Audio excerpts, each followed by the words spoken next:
Good morning, good morning, good morning. Hoya Locker Room, episode 93. We have a really good show today. We have a solid show today. We have an important show today, all of the above. But before I get started, I want to let our listening audiences know where they can find us at and where they can pass on our information to anyone that's interested. If you're looking for us on Instagram, On top of it today, I appreciate that. we're Hoya.lockerroom.com, Hoya.locker.room, which is just put in Hoya Locker Room. Facebook, Hoya Locker Room. Twitter, @Room Hoya. And then we have a YouTube channel, which I'd love for you. If you don't catch the live show, you can catch us on YouTube shortly after the live show on our YouTube channel. Please like and subscribe. It's painful for me to do that, but I'm going to do it anyway because Gotta do that.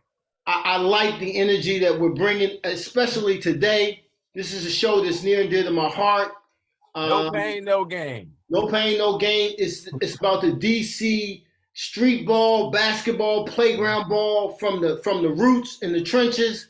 We're going to talk about the Kenner League, the Goodman League, and the Watts League. We'll have those three individuals that run that on the show today. Currently only Van. The Kenner League is represented right now. We're expecting the other two gentlemen to tap in. But before we dive in, I'll give it over to my esteemed co-host, and then we'll jump right in.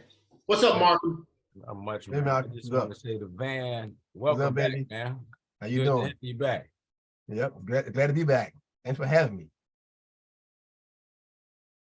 So That's all you got, Markham? That's all I got, man. Okay, that's all you got. That's all I Van got. Johnson, representing the Kenner League, is on deck. Before I start with Van, happy birthday, Ronnie Highsmith. Happy birthday, Dikembe Mutombo. Happy birthday, Jesse Govan. Okay. And Caleb Williams is in the building 2024, right? Caleb Williams is in the building 2024. The energy on the hilltop right now around the program is back. We're again, the energy is everything right now. The good energy is back. Energy is always going to be there. The good It energy depends is back. on what kind it is. So with that being said, I'm going to jump right in with Van. As we talk about DC basketball, Van, we talked about that good energy right now. Yep. Please feel free to add to that. But before, let people know how you got associated with the Kenner, your DC background, history, and then we'll talk about what's currently going on. Okay. Let me see how I got involved with DC, with the Kenner League. 2004, Coach John Thompson III was hired, and he asked Eddie and I to run the summer league. Pretty much, that was my start for the Kenner League, 2004.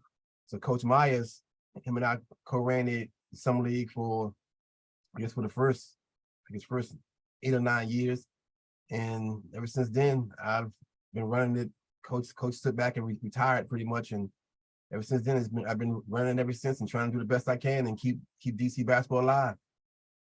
And that's pretty much it. My DC background, boy, grew up in Northeast Trinidad. Anybody familiar with Trinidad? It's around by Gallaudet. Always loved basketball. Played football and basketball. My neighborhood Trinidad, it was a lot of hoopers. Anthony Reds Jones lived in Trinidad. Earl Jones lived on Montello Avenue with Doc Robinson in Trinidad. Carson Brothers lived in Trinidad. Michael Graham lived on Moore Street. So I saw a lot of ball players in my day when I was a youngster coming up. And so I love being on the little boy court. And you know this, Gene, being in our hood, little boy court and big boy court. So all the love, and they need that one man. They call you to that big boy court. Look, make your layups and play defense. Did you get called up? Did you get a call up, man? Did you get signed to a two game on the big boy contract? Hey, there you go, baby. It was. And you know what I'm talking about? When they call you over there, you got to make your layups and play defense and pass the ball. And before Markham says, don't sprain your ankle on your layups either. Before Markham says anything, yes, that became a theme throughout my whole career. Right, Markham? Just play defense and try to make your layups. Try to make your layups. Exactly. So and like I said, I go back for the Herbo man, I go back to my first experience with Herbo was going to Spingarn, but initially it started at Theodore Roosevelt. I didn't know that. And I went to Theodore Roosevelt, but I go from watching at Spingarn High School, watching Big Joe Pace bend the rims and watching Larry Wright just put on the show and just do his thing, and watching Gus Williams coming with the Rolls Royce, and him and his brother Dantley with his Rolls Royce, and Mose Malone coming in.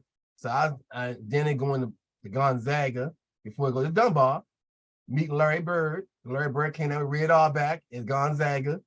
And so then it goes to Dunbar. So that's my whole tree with DC. Pretty much. I go back, and since I had a cousin, God rest his soul, named Vernon, when I was like 9 or 10 years old, took him to all the games. So I watched all because he needed to use my dad's car. So I only use my dad's car if I go. So so pretty much, so he wouldn't party after going to the games. So he had to come back home and bring me back home. So I got a chance to watch all the Hoopers play, man, and Skip Wise, all them dudes play at the young age. So now when I scout now, I'm kind of hard because I've seen some real hoopers, and they don't understand. They ask me now, what's the difference? I said from my taste, they're better ball players, but right now they're better athletes. They way much better athletes. But but when y'all played, Gene, better hoopers, better ball players. Y'all knew how to play. They knew how to play. But let me ask you a question, Van. What did it mean to you to get the Kennel League nod? Like to get that gig? Was it something that you thought about? Was it full circle? Okay. Yes. Yeah, I did. I mean, I've always coming to the games and playing in the ghetto tournament. You played in the ghetto league, in the ghetto tournament back in the day, the ghetto tournament, DC ghetto tournament, and also going to the games, going to the Kennel League and watching it. And say, damn, I would if I get involved in basketball, that was something I'd love to do.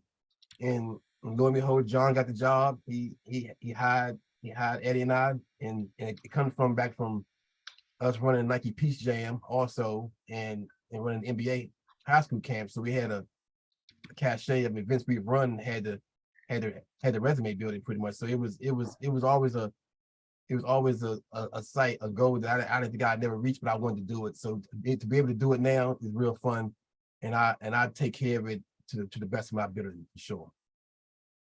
For sure. Yes. What was your relationship with Coach Myers, Eddie Myers? Well, Coach Eddie Myers, we met. I was a writer for Middle Atlantic Sports News, and he was looking for somebody to run his scouting service.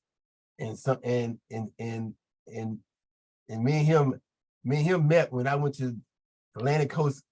What was the Atlantic Coast? I think the Atlantic Coast Conference basketball camp at Bowie State. Remember the camp at Bowie State they had at Bowie State? I used to be a camper there. And I thought Coach Myers was the meanest man in the world. I mean, he cussed everybody out and yeah, I can hear you, Gene. Can you hear me? Yep. What's up, Miles? Okay. Hey, Van, how you doing? So we kind of lost touch, but I grew up under Will and Doc, all of us pretty much. So, but then somebody said, well, you need to call Van. He says, Van, well, that name sounds familiar. So we finally met. He says, your little, we can't cuss me, can we? No, we can't. Oh, okay, yeah. I'm sorry. He said, your little ass is in my camps. I'm like, yes, coach, I do. Yep, at Bowie State. So we hit it off and I started doing the scouting service, and one thing led to another. We ended up being director of scouting for the NBA high school camp, which was the first NBA camp that had Kobe Bryant, Tim Thomas, Codion Young. So that was when I was like 25 years old. That was director of scouting for the NBA high school camp, pretty much. So that was a learning experience. Then a couple years later, Kyle White came calling, asked us to put the event on in the South, and we started initially it was called the Peace. We named the Peace Basket. Now it's being called the Peace Jam now. So that's how me and Coach. That's why me and Coach started. He pretty much mentored me. Ever since then, he's been my mentor pretty much. And he pretty much opened up all the floodgates and all the doors and windows and gates that can open up for me. He's done that for me. Well, it's those dynamics which I think, which is why we wanted to do this show. Miles, you can still hear me, right, Miles? We good? Yeah, Gene, I'm here. All right, fam. Welcome. We're excited to have you. We have the person in charge of the Goodman League, a DC legend, a triple OG in the building. I like the camera. I like the camouflage you got on today. Man, we're just also Lou Rawls' nephew. Hey, Miles, this dude is from Memphis. Don't hold back. Don't hold back. No, I don't do that. That's not your DNA. That's not your DNA. We already talk to me. What you got? What you got, James Smith? So I wanna hear about the Goodman, how long you've been doing it, how you got started in it. You 27 years deep. What you mean to the city, what the city means to you, and how important the DMV basketball is. That's where we're gonna start. Okay. Well, I'm born and raised in Berry Farm, Southeast DC. We had a league called the Berry Farm Community League. It was just community based. Because back in them days, it started in 1977 when I was in junior high school. Started by Irvin Brady, Morty Hammond, and Carlton Reed. May Carlton Reed rest in peace. Some good community guys, community leaders. And that league took place, and we played that league every year until I went to military in '83. Went to military in '83, the league was still going on. I got out the military in the summer of '95 and came home. There was no summer league. It was August, hot August day. I come home from Fort Drum, New York, looking to play in the summer league. I pull up in the alley, no summer league. Everybody's sitting out in the alley, playing 3-on-3s. Where's the summer league? Nobody wanted to run it. I said, what? No, ain't nobody want to run it. So by that time, it was almost the end of August. So I said, okay, next year I'll run the summer league. And that was the summer of '96. Okay. And as they say, man, the rest is history. So I've been a part of the league basically my entire life. Growing up down there. Wait a minute. So you're only 27 years old? Huh? You only 27 years old? No, I'm 61, but I've been a part of that league since I was 15. 15, Gene said, Miles, you got to jump on him, Miles. The moment Gene said that, you got to jump on him. He's gonna take some hits. Yeah. You got to. I peeped that, Van. I peeped that. You peeped that, Gene. Hey, Van, it's only a matter of time. It's only a matter of time.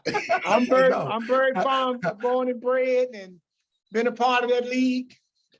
And like I say, it was only right that I take it over. They passed the torch to me, and as they say, the rest is history. So again, I want to make it clear.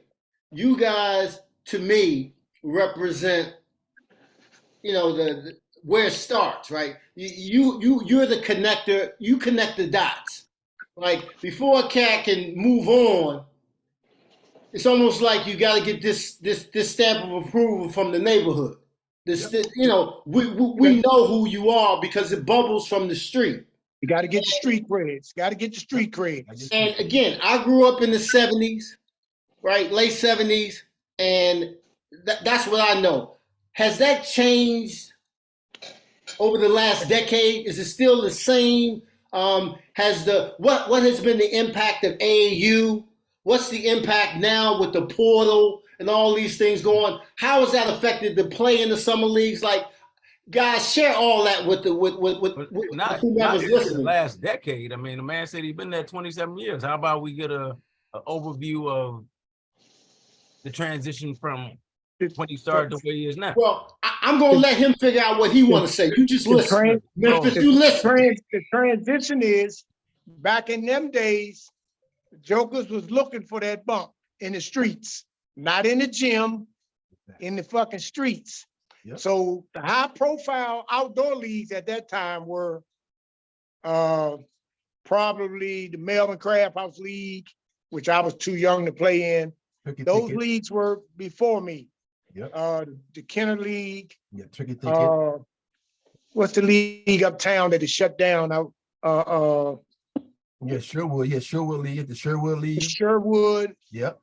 those leagues. But when I came along in 96, Gene, DC basketball was at rock bottom. And trust me when I tell you this, because at that time, the Urban Coalition was no more.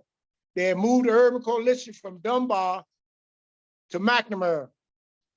And so that was a watered down version of the Urban Coalition. You could never replace the Urbo of Dunbar. So they did it at McNamara for a couple of years. So DC had lost its street why do you cred. think that move from Dunbar changed the league like that?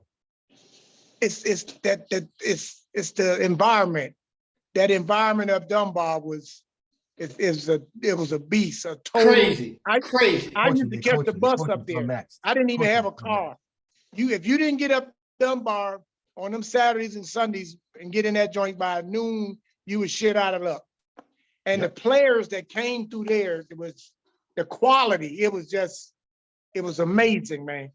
Everybody that hooped wanted to come up Dunbar and get that bump, to get those credentials. Wherever you were, Chris Webber, Juwan Howard, when you came in the city, what league is hitting? We gotta get our name in the streets. So back then it was the Urbo. Right. Urbo died down late 90s, going into 96, up at McNamara was nowhere near the same. So I do want to give a shout out. You mentioned it, Miles. I want to give a shout out to Melvin Crabhouse, Melvin Roberts. No question. Fam, like I was telling Van before we came on air, there was no bump for me, Miles. Like, Big John saw me running into the stands and gave me a shot. Coach Eddie Myers hooked me up from into a high school all-star tournament as a reserve. So my shit was on the low. Right.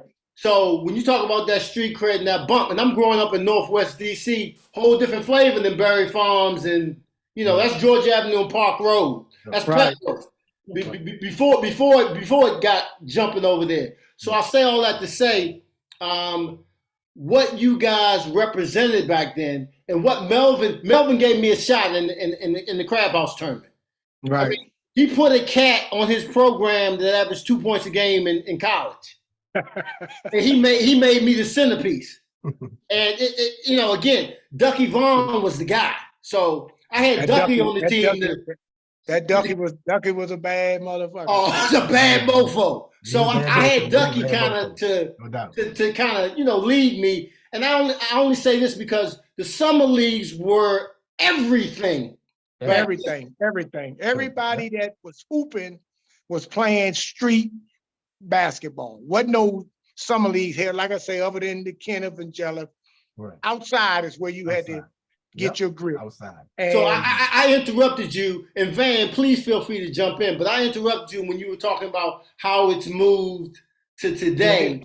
When back in them days, so when the Goodman first started, it was just still neighborhood. But the talent was starting to deteriorate, and I saw that. Because there was a lot of dudes in the city that could hoop, but they wasn't too intrigued about coming east of the river, down the farm. So I kind of eased that, fixed that a little, you know what I mean? We worked that out. So I said, I got to open this tournament up to outside, to anybody that want to get a team. And that's what I did. And then the best hoopers in the city was coming down the farms hooping back in them days. And to get to your point about the AAUs and all of that shit has changed. Jokers, I have a junior Goodman league. It's hard to even fill it because the teams, the takeovers, the DC assaults, they don't even come down. I mean, I know they busy with when they got their live or whatever that shit is, but you still gotta come and play in them gates. You know what I mean? They don't want to play outside though. No, they don't want to play outside. And Keith tells me the parents don't want the kids playing outside, which is ludicrous. Yep. And I agree with Gary Payton, which I just saw on Instagram last week. when he made that statement was true to the 10th power. Sure was.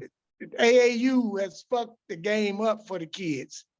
Everything is so programmed. Watch the kids when they play, Gene. Every move they make, they think about it because they thinking about the move that they were taught in the gym.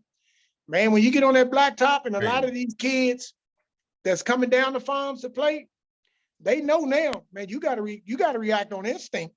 The gym ain't gonna save you down there. Cones don't hit back. That program shit ain't gonna save you. That robot shit ain't gonna save you down there. Yep. So it's now I got about 10 different high school level teams that's playing down there. And there's some good talent to make it so bad. Some great talent. So back then, Gene, like I say, to play down the farms, you had to come and then you get a name and then get your street creds. You came down there bullshitting, you get your ass handed to you. Ask Gilbert Arenas. He did a live recently to skip the subject about Doug with the one arm. Now, half of Gil's story was true. Doug busted his ass in the gates that day he came down there, that he talking about on his podcast. He didn't get Doug no 55, nor was Doug that only bucket Doug scored after he give him the hezzy. Doug scored about 30 that game. So Gil was welling on that part, that he shut Doug down. No, that didn't happen. But that was a part of getting your street creds. And I think the kids today are losing, they're missing out on the shit we grew up doing, playing on that blacktop. No doubt. Let me ask both of you guys this. In terms of all the summer leagues in DC, do you guys think there's an opportunity for some type of intra-league tournament? You take the top 2 to 4 teams from each league and do like a round robin and make it the king of DC Summer League ball. Well, I've been pushing for that. But Kurt brought it up also. Also, for me, it would probably allow you to walk. I wouldn't be able to have the college kids play because the college kids can't play in the All-Star game kind of format. So college kids can't play what? College players. I have a college. I see the Kennel League is 80% college. Right. But you said the college players can't play inside. They're not playing that's like an All-Star game. That'd be like an All-Star game. Oh. That's after the Kennel League is over with. Because they all have to sign Division I permission slips to play. Yeah, the league has to be D1 sanctioned for them to play. D1 sanctioned, so they're not gonna be able to play in it pretty much. So I would maybe get a Larry or somebody. But then again, like Miles being in the same boat. Some of our teams, like I know Larry plays in the Goodman League and he plays in the Kennel League. So we have some teams that have teams in both leagues. He bring a different team down the farms. He don't really bring the college guys down there. So I mean, it can happen if we can whip it. But what I do, only thing I do currently now, the Goodman League and Watts, we play at the end of the year. We don't do the champion play the champion. We just do Watts. They'll get a team together, and the Goodman League will get a team together, and we play down the farms, and it's 2,500 people down there easy. So I'm glad you brought that up, Markham, because in my professional job and my corporate job, like Miles, when you do your Howard gig, my corporate job was working for Nike. Mm-hmm. I worked there for 2 decades. I'd never worked in the the marketing division where sponsorships and partnerships. Do you think brands have overlooked and slept on DC basketball in terms of being a partner? Because I know Nike runs with you, but what you just described, if I'm a brand, I would want to contribute to making that happen. What Markham brought up. Yeah, that we can, and the thing is where they're going to play. Because I'm outside. Yeah, I'm outside league. If you play up Georgetown, then you gotta, it can happen, ain't it? It's the city gonna want to see it on the blacktop. for sure, Right. versus indoors. And some might want to, some like Van said, some of them guys probably more of them will play outside now if we did that, because that would force their hand. And then the league is transcending now. We got some good young, it's a youth movement. It's a good young talent in them gates. And a lot of them are looking to make a name for themselves. So that can be done. I know me and Kurt Smith talked about it a time or two. Champion play the champion. And right now we just do Watts, play Watts. The Goodman League will go up to Dykeman and play the Dykeman. The Dykeman will come down here and play the Goodman League. In a couple of weeks, we going up to Gersh. I'm gonna take the Goodman League up to Gersh Park, because I love that atmosphere up there. So we're gonna take a team up there, and we're gonna play Gersh. And I think Rucker Park is supposed to come down to the gates on the 22nd of July. So I'm looking forward to that. But the champion versus champion thing, that affects Van. That won't affect me, but it affects Van's league, because all his guys are, like he said, D1 guys, and they won't be able to play. Right. Miles, I want to apologize to you, and also our listening audience on behalf of one Gene Smith. He does a great job at all this research, and he's always talking about how he's the research guy and everybody thinks, but he just mentioned your corporate gig at Howard as if everybody knows what that is. It was an excellent opportunity for him to show some. Well, it was actually an opportunity. It was an assist. It was an assist. No, hold on. If you were a ball player, you would know that was an assist. That was an assist. That was a two-hand chest pass. You didn't do anything fancy. Be honest, He gave you a bounce pass, and now you're trying to act like you can dunk. Just take the assist. I don't get it, Miles. I don't get it. See, usually I'm a little mild-mannered, but these dudes is rolling with me. That's not gonna work, Marco. They rocking with me. Hey, Miles, can you please tell us, explain it to me like I'm a 3-year-old, like Denzel Washington said in Philadelphia. What is your gig at Howard? Well, I was doing I was the PA announcer at Howard. Not last year, the year before. Kenny Blakely called me up and said, man, I want to change the culture up at Howard University, man. I want you to come in, because his PA announcer, rest in peace, had just passed away. He was up there for a minute. Doing a great job up there. So he was looking for somebody to replace his PA announcer.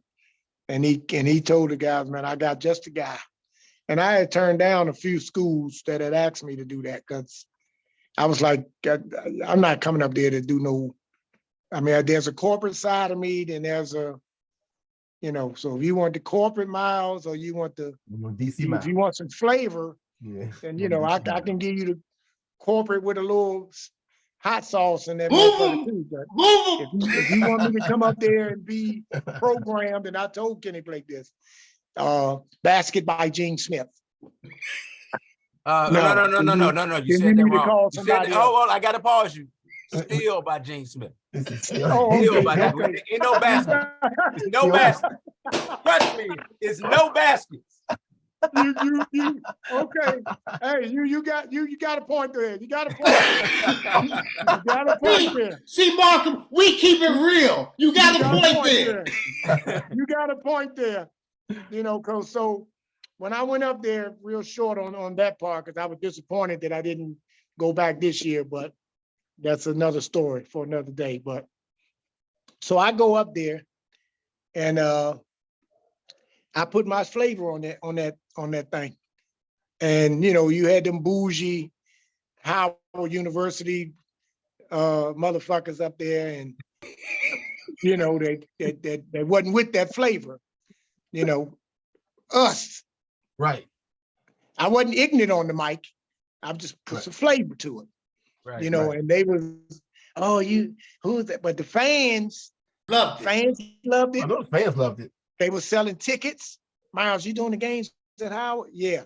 And I told Kenny, I can show you my worth, because all those people over there, they wouldn't be here if I wasn't up here during the game. So me and Kenny were here. I don't know where the breakdown was during the off season, and but put some flavor on that thing, man. And I had a great time that the 1 year that I did it, but it was a little bougie up there. But I was like, okay, y'all gonna adjust to me. I'm not adjusting to y'all, because Kenny told me, be you, be me, and that's what you. and that's what I used to tell this little fake assistant athletic director that they had up there, because he used to come run to me, hey, you can't say this, you can't say that, and I just used to look at him like, dude, if you don't get out of my fucking face.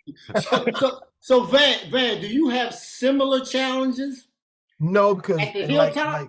Like Miles said, like Shelley Bowers was my PA as well. Shelley Bowers was, God rest his soul, because he was a great guy, great PA announcer. Didn't have them kind of issues at Georgetown, basically, but mostly if something was said, didn't have them problem at Georgetown. Because Shelley was so professional, and the guy has now the same way pretty much. You think of the NBA game, and Miles been there. I mean, everything is straightforward. It's Gene Smith with the steal or with the putback, or it's real generic. It's some. Are you talking about the guy that used to say, put your trash in the receptacle? Is that him? Yeah. Are you talking about him, Van? That guy? Yeah. Is that him? Something like that, yeah. Or clean that part of the floor up. Hey, Van, I'm not trying to set you up, Van. I'm not trying to set you up. Hey, Gene, I was over there on the wall with Coach one day, right? In Coach spot, Big John. And my man said, the game was over. He says, when you make sure you please put your trash in the trash receptacle. And man, me and Coach fell out over there on that wall. I don't think Jeff wasn't running it then. It was what's the guy name before you, Jeff? Eddie Saw. Was it Eddie Saw? No, before you. Jeff Brooks. Jeff Brooks. Jeff Brooks was running it then. Yeah. So I'm in the bleachers, screaming out, doing my shit just from the bleachers. So Coach over there dying, the whole gym busting out laughing. Blah, blah, blah. So one guy said, Miles, man, why don't you go ahead? You need to do the play-by-play of Georgetown, because the gym was half full, the cup was half full, and the Kenner was falling off. Believe me when I tell you this. And because Jeff had ulterior motives. Yes, he did. So he wasn't really focused. Yep. So I go over to Coach. Coach said, come here, motherfucker.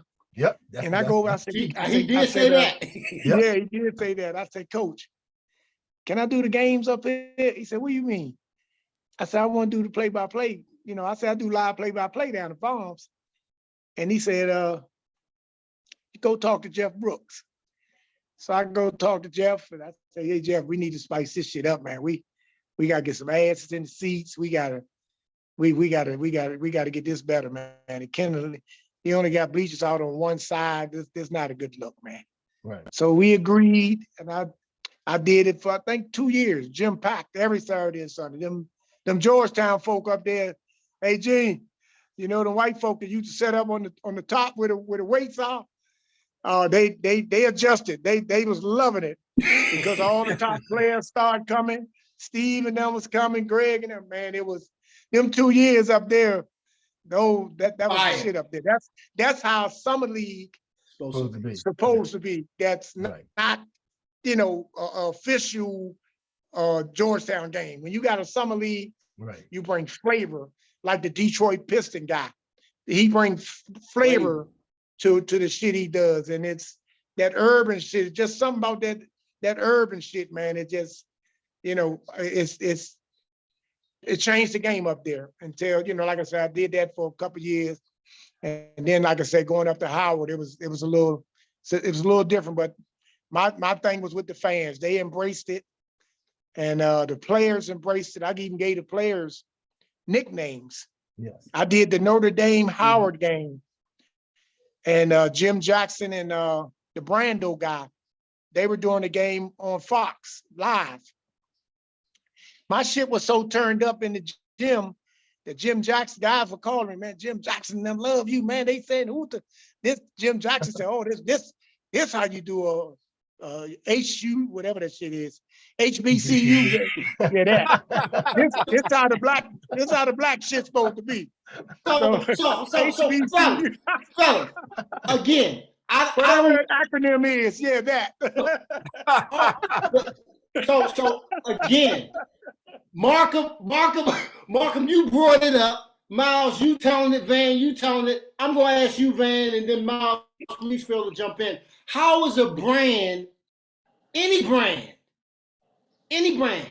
fuck Nike, I ain't just talking about Nike, any brand not taking advantage of this energy, particularly from the DMV, because I lived in New York for 15 years. Right. So I know when a brand pays attention. I don't feel like DC gets that love. Am I wrong? Or am I just biased? For the Goodman League, Nike's been with me since 2008. Okay. And basically, I can't get another, New Balance can't come and be, now I can get Coca-Cola or Red Bull, but I can't have Nike, New Balance or so-and-so. Now, if New Balance comes with a bigger deal, I can present that deal to Nike to get him a chance to match it. Because New Balance and Adidas, Under Armour, they've come to me, but they didn't come with no money. They just wanted to do product. And I said, no, Nike does money and product. Right. Exactly. Nike supplies me uniforms for 30 teams. That's a lot of uniforms. That's a lot of fucking uniforms. And, you know, equipment, blah, blah, blah. Now, do I get what I think I'm worth? No. But, you know, you got to take the bitter with the sweet. No other brand, Gene, was offering both. And then the relationship was with Nike was swell. Now we got these new young reps coming in. Shit is changing. It's nowhere near like it used to be. And I'm on the outside looking in. I used to call my old reps, hey man, what's going on? How's a $1 trillion company talking about they ain't got no money for this, that? They say that's the grassroots budget. They talking about they ain't got no money in the grassroots budget.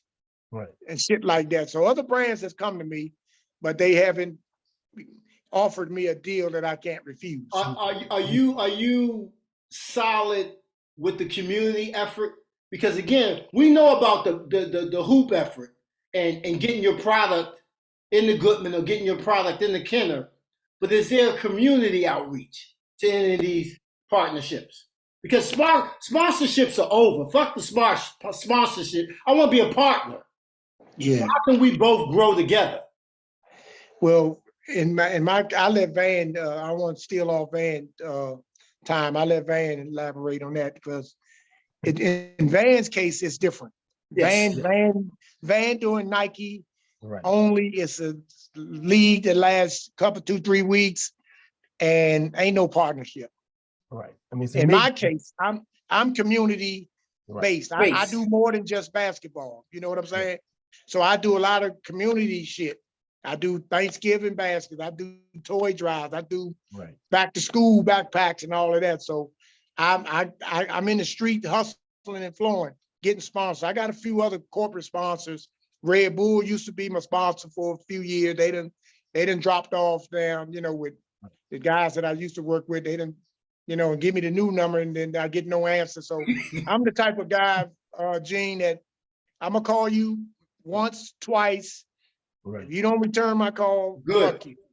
Because I've been doing this shit for so long, for so little, with so little, I make it work.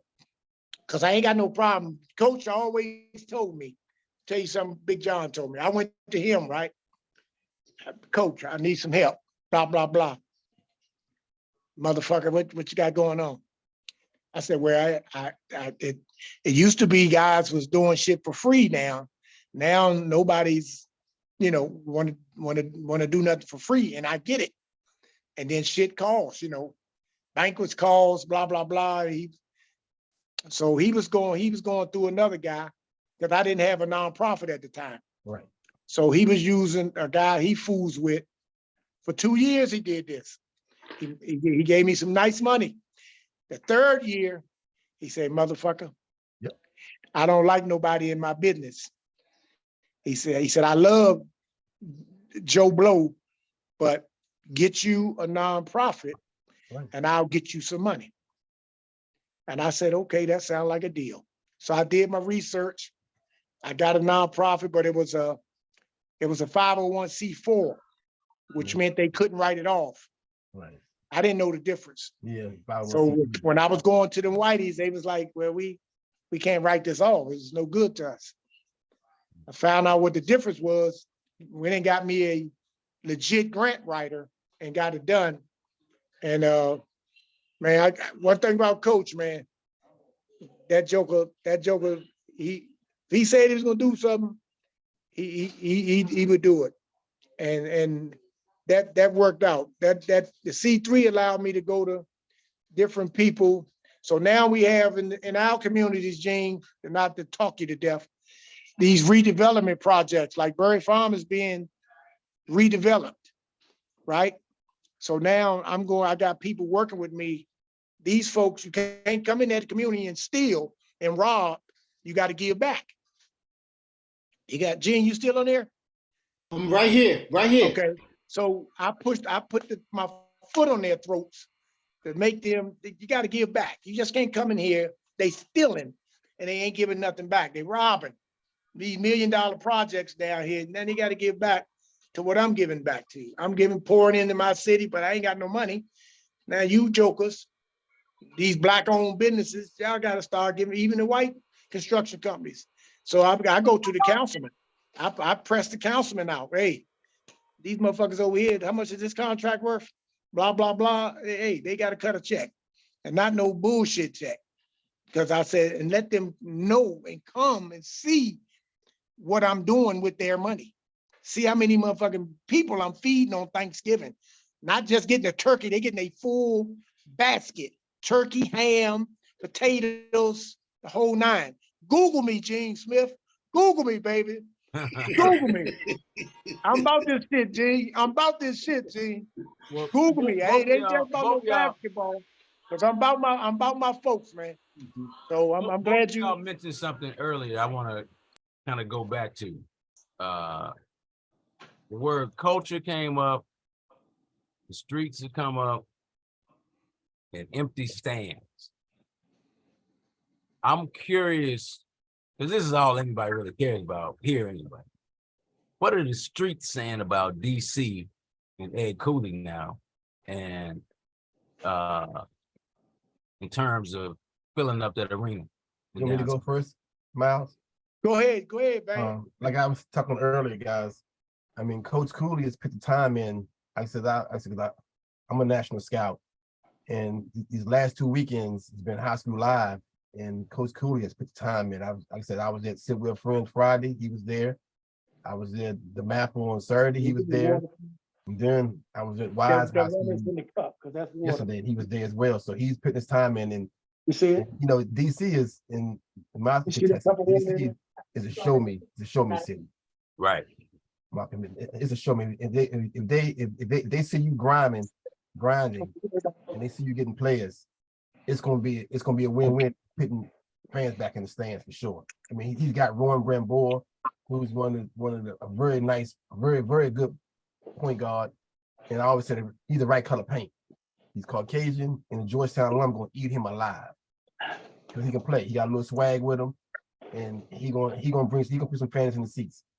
They just committed Caleb Williams, Still Wear Friends kid guy, left hand. Like I told you earlier, James 6'7", can guard, big kid from Philadelphia. He right now they have the third best recruiting class right now. So Cooley is getting out recruited.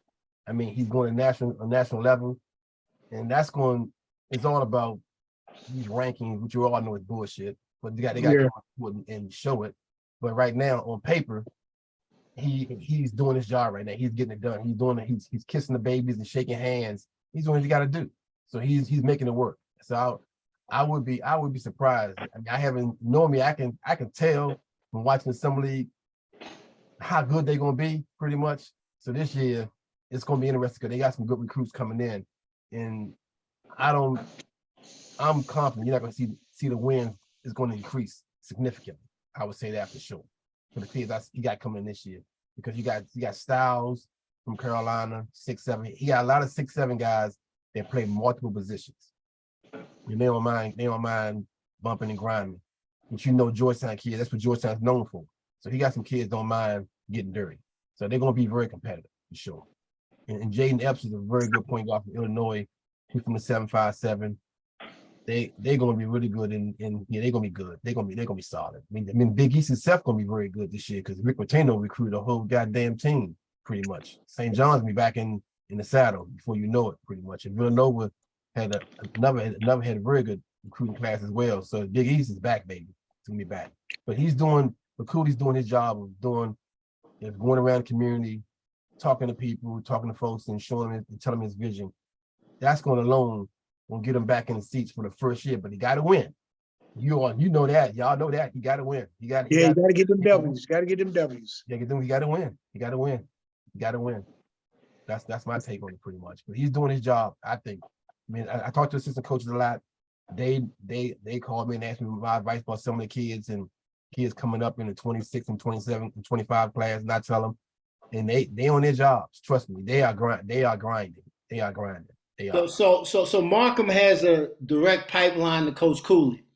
So Markham, I'm going to ask you to suggest to Coach Cooley, if he hasn't already visited the gates, inside the gates, and watched. You took the words right out of my mouth. He ain't been in the gates yet. You gotta bless the gates. He gotta come to the gates, baby. You gotta come to the gates. I thought he'd been on. No, he ain't been down there. No. Oh, wow, I didn't know that. So Mark, I see you over there writing something down. So you need to write that down. Gates. You should be texting him right now. Exactly. Down the gates this week. Because again, right. Markham said something, talk to me like I'm a 3-year-old. I just can't imagine if I was dope, if I was that nice, not playing outside on the streets in front of my dudes. But it's different now, Jay. They don't. I know it's different. Again, like I'm acting like I don't know. Built like that. These kids ain't built like that at all. But no. All it takes is one. They don't want to get hurt. Yep. But all it takes is one. They can get hurt in the gym too now. That's true. I mean, when you see a Kevin Garnett, Kevin Durant, or Kyrie was just up at Rucker, he was only coaching. My point, the streets is always with you, no doubt, good or bad. How you don't bless them is again bananas to me. But like I said, I understand. That's why they don't get the homie love, Gene, because they don't come home no more. Those guys don't even come home to watch. We know you ain't playing outside no more. Right. But when you come through, you got to come and at least watch. Come through and watch the fucking games. They don't even do that. So that's why they don't get the homie love. That's why they talk about them bad, because the city. I've been to different cities with this basketball shit from running the Goodman League. In New York, they don't ask who playing when we go who playing. Is Durant playing? Is so and so playing? LeBron playing? They don't give a shit. Right. And they will flip the script on you, even if you playing it not from up there. If we had a guy, Corey Allman, go up to when we was playing in the Nike tournament, man, turned that shit out up in New York. They named him the DC Sniper. Man, they was all over him. Every time he took a shot, you would think he was playing at home, but he was up. But that's how much they had more respect for the game in New York than the people down in DC. DC folks are name driven. They name driven. They hot on names. Yeah, that's the first thing they say when they, man, who coming down this year? Yep, exactly. Motherfucker, I don't know. I get right now. So-and-so playing this year. I don't give a shit if he playing this year. Right. Well, hey, Just fellas, come and watch. I don't know. Come and watch. They own names. They anybody groupies. that's listening, take your ass to Kenner, take your ass to Goodman, take your ass to Watts. Apologies, Kurt Smith was supposed to be here, but little miscommunication, but he sends his love. But take your ass to these DC Summer Leagues. To Miles's point, to Van's point, there's ballers out there. There are people that are hooping. We deserve your support. Guys, I want you to come back because, when we get to an hour, we start being cognizant of people's time on a Sunday. Yeah. But we definitely want you to come back. We want to revisit this. Hopefully at the end of the summer, after you've finished your leagues, we can do a little wrap up. But we can talk. I can talk about this shit all day. Yeah, before you go, these leagues, Watts and Goodman leagues, are very, very, very, very much needed in the city for the kids. Because these leagues curtailing crime and everything. Y'all see where the city is every time you turn on the news. The kids out here with automatic machine guns. It's crazy. So these summer leagues that we're running, man, are very much needed, man. And I ain't saying we stopping crime, but I know for a fact when I walk in Watts spot, I know what Gene Smith would be doing if that summer league wasn't going on, if he wasn't sitting his ass inside that gate for 4 hours. Or when I come into the Goodman League, all the gangsters and the bad guys are watching the summer basketball for 4 hours a day down there and across the bridge at Watts. So I just want to get that out there. This ain't just about no fucking just running up and down the floor. It's keeping the kids. When I come in there, it's kids all over the place on scooters, all of that shit. And then you never know what can trigger what. You know what I mean? So every day I go home and nothing happens, it's a win. It's a win. Every day, it's a win. It's a win. Same thing with Trouble. I'm gonna speak for Trouble since he's not on the net. The shit is a win, man. We giving up our time. We ain't getting paid for this. We're giving up our time. And time is precious. So to be doing it for 27 years, and I've seen the bad. I've seen the gunfire starting out down there in them gates. Shit that would have ran the average Joe off and said, man, fuck that. I ain't doing that. You know what I mean? Yeah, I've seen the fans leave, Gene, and stay gone for 4 days. And then I had to win them and get them back. So I know these people just coming for 1 day, 2 days. I appreciate it, man. It's been a long grind. And hey, I had no idea it would go from 96 to what it is now. And it's all about building bridges and relationships. And I try to preach that to anybody that's doing these leagues that come to me for advice and guidance, man. I ain't no attention seeker. My shit speaks for itself. So when people come to me, if I can help them, I'm gonna help them. If I can't, I can't. It's just that simple. So I appreciate you having me on, man. We're gonna have you back. We're gonna have you back. Van, we're gonna give you a chance to close out and give us some words of wisdom, just like what Miles just dropped on me. Because I'm letting you both know the shit that you two are talking about. I'm still in the brand world and in the brand space. I'm gonna let those people know, like, you really think you're addressing the issue, but you're really not addressing the issue. You're in this solely for whatever your purposes are. It's much deeper than that. It's bigger than that. And because I've worked in that space, I can talk that bullshit language that they may need to talk or to hear to understand. And again, the way you just phrased it, Miles, I don't think I have to say anything other than listen to this. But Van, I want to give you the opportunity to share some insights as well. Piggyback on what Miles said, pretty much. My experience, I've been working with Nike as a consultant for 25 years. And the last 5 years, it has been new reps coming in pretty much. And they've been very good with me, talking to me pretty much. Like I said, the Kennel League is a little bit different. the funding and getting college players to playing it pretty much. My main thing was to take care of the college kids.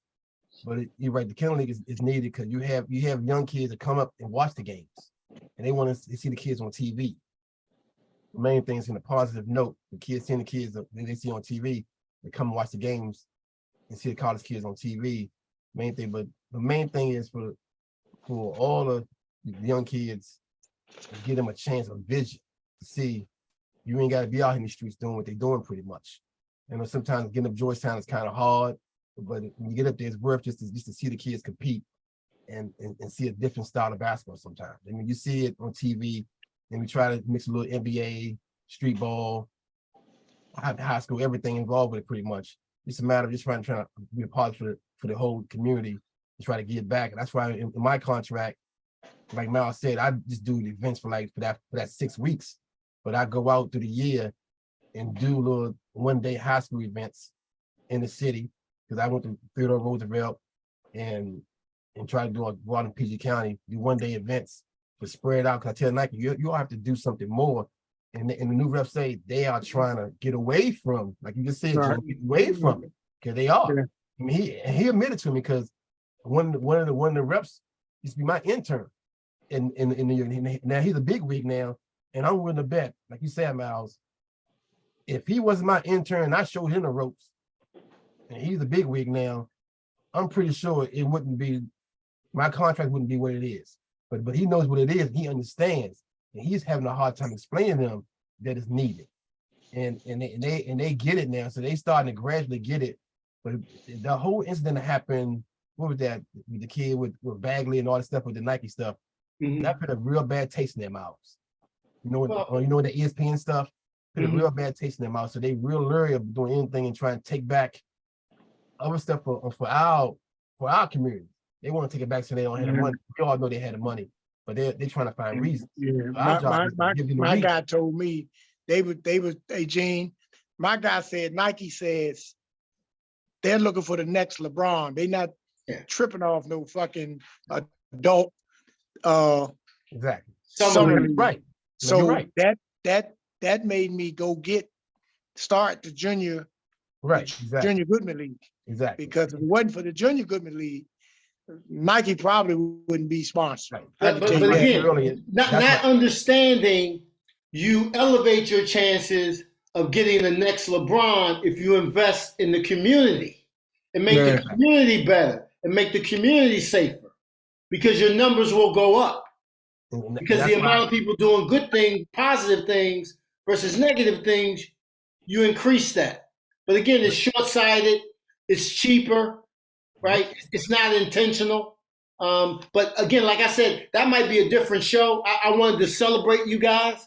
But I also wanted to add that piece, because before I turn it over to Markham to sign us off, I wanted to get that on tape and live, because I'm constantly talking to brands about giving back to DC. Like, how are you giving back to the DMV? Because you benefited directly. New Balance would not be the brand that they are. Everybody that runs up and down my court got on Nikes. You benefit. Exactly. I mean, New Balance in the 80s, when nobody was really checking for them, the DMV put them on. Put them on. So how can you not? Adrian Dantley wore New Balance back in the day. I don't have to say no more. Yeah. So again, we can do this all day. I can't thank you guys enough, man. Much respect, much love for everything you do, everything you've done, and everything you will continue to do.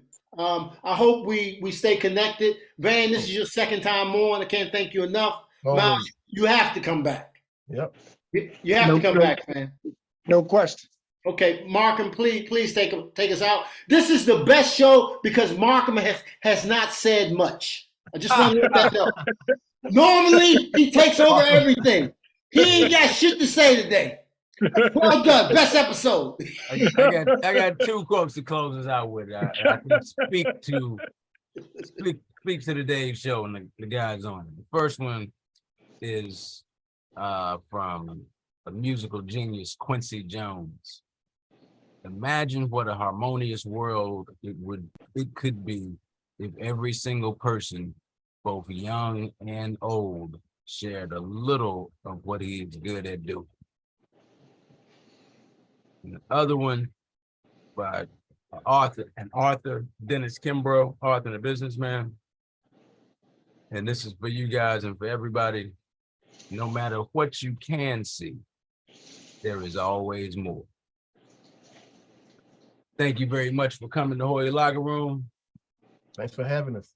Gentlemen, Thanks for having us. salute. We appreciate you in them streets. Thank you, sirs. Thank you. Baby. Y'all be All right, good, guys. man. Y'all be Enjoy safe. the rest of Man, your I'll Sunday. be up when you start up, man. Saturday, July 1st. You already started? Okay. You already Okay. started? You already Yeah, started? yeah. I'm started? almost a month in. I'll see All right, you in a cool. I little gotta bit. come. I gotta come down there. I gotta come through. Okay. Every day. Every Yes, day. sir. Okay. Yeah. Yep. I gotta come through. I come down there for sure. For sure. All right, All right. fellas. We All right, talk guys. soon.